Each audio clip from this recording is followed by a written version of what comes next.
સોમનાથ ધારાસભ્ય વિમલભાઈ ચુડાસમાએ પ્રભાસ પાટણથી સોમનાથને જોડતો રસ્તો બંધ કરવામાં આવતા મુલાકાત લઈ અને યાત્રાળુઓની મુશ્કેલીઓ દૂર કરવા માટે કટિબદ્ધતા દાખવી. સોમનાથ ધારાસભ્ય વિમલભાઈ ચુડાસમાએ પ્રભાસ પાટણ ગામથી સોમનાથ મંદિરે જતા રસ્તા ટ્રસ્ટે બંધ કરતા સ્થળ તપાસ અને જનતાની મુશ્કેલી દૂર થાય તેવી કટિબદ્ધતા સાથે સોમનાથ પહોંચ્યા. સોમનાથ ધારાસભ્ય વિમલભાઈ ચુડાસમા. સોમનાથ ધારાસભ્ય વિમલભાઈ ચુડાસમાને વિધાનસભા ખાતે ફોન મોબાઈલથી પ્રભાસ પાટણના પ્રજાજનોની મુશ્કેલીની વિગત જાણ કરવામાં આવતા તેઓ વિધાનસભા સત્ર પૂરું થતાં જ તરત જ સીધા સોમનાથ પ્રભાસ પાટણ પહોંચ્યા, જ્યાં તેમણે સોમન પિટ્રેસ્ટે સોમનાથ મંદિર પાસે થી પસાર થતા દિવાલો ચણી બંધ કરેલ તે પગપાળા બંને સાઈડ જોઈ નિરીક્ષણ કર્યું. ટ્રસ્ટનું આ પગલું ખોટું છે, જેથી તેનો વિચાર કર્યા રસ્તો ખોલવા વિનંતી અને આગ્રહ કરેલા પ્રસંગે ધંધો રોજગાર બેકાર થયેલ દુકાનદારો, ફેરિયાઓ અને પાથરણા વાળાઓ તેમની સાથે રહ્યા હતા. પોતાની વિતક તથા તેમને જણાવી હતી. સોમનાથ ખાતે વિમલભાઈ ચુડાસમાએ જણાવ્યું હતું કે સોમનાથ ટ્રસ્ટે ગામ અને સોમનાથ મંદિર અને ત્રિવેણી જવાના જે રસ્તાને બંધ કરેલ છે તે વર્ષો જૂનો છે અને તેના વિકલ્પમાં અપાયેલ રસ્તો ખૂબ જ સાંકડો છે. આ રસ્તો બંધ કરવાથી શોપિંગ સેન્ટરના ધંધા રોજગાર પણ ખોરવાઈ ગયા છે.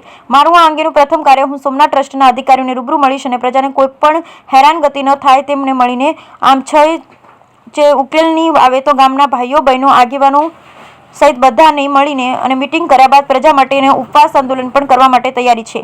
તેઓ રામ મંદિર રોડની પણ મુલાકાત લીધી અને ત્યાંના દેરાયા પાસેથી જાણવા મળ્યું કે અહીંયા ધંધાપાણા ચાલતા જ નથી. મેં પણ જોયું કે અહીં ધંધો થઈ શકે તેવી સ્થિતિ જ નથી.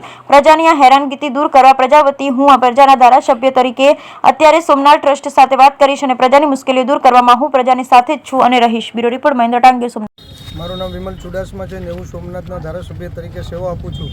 ત્યારે આજ રોજ હું પાટણ મુકામે પ્રથમ જ્યોતિર્લિંગ સોમનાથ દાદાને આવેલી છે ત્યાં મંદિર એ રૂબરૂ મુલાકાત જયેલા, કારણ કે વિધાનસભાનું સત્ર ચાલુ હતું ત્યારે મને ખ્યાલ પડેલો, લોકોના ફોન આવેલા કે પાટણનો જે મુખ્ય રસ્તો છે તે વર્ષોથી રસ્તો ખુલ્લો છે, બંધ કરી દેવામાં આવ્યો. આની પહેલાં પણ 250 જેટલા જે નાના વેપારીઓ હતા એની દુકાનો પણ પાડી નાખવામાં આવેલી. એ વિધાનસભામાં પણ રજૂઆત કરેલી ત્યારે મને કીધેલું કે ત્યાં રામ મંદિરની આજુબાજુમાં ત્યાં જગ્યા આપવામાં આવશે. અહીંયા અમે સ્થળ ઉપર રામ મંદિરની આજુબાજુ સ્થળ ઉપર પણ આવેલા, પણ અહીંયા જોયેલી કે આ જગ્યા છે તો અહીંયા જગ્યા કોઈ પણ ધંધો ન કરી શકે, કોઈ વેપાર ન કરી શકે, કે અહીંયા લોકોની અવર જવર જ રહેતી નથી. તો એ લોકોની હાલત પણ ખરાબ છે.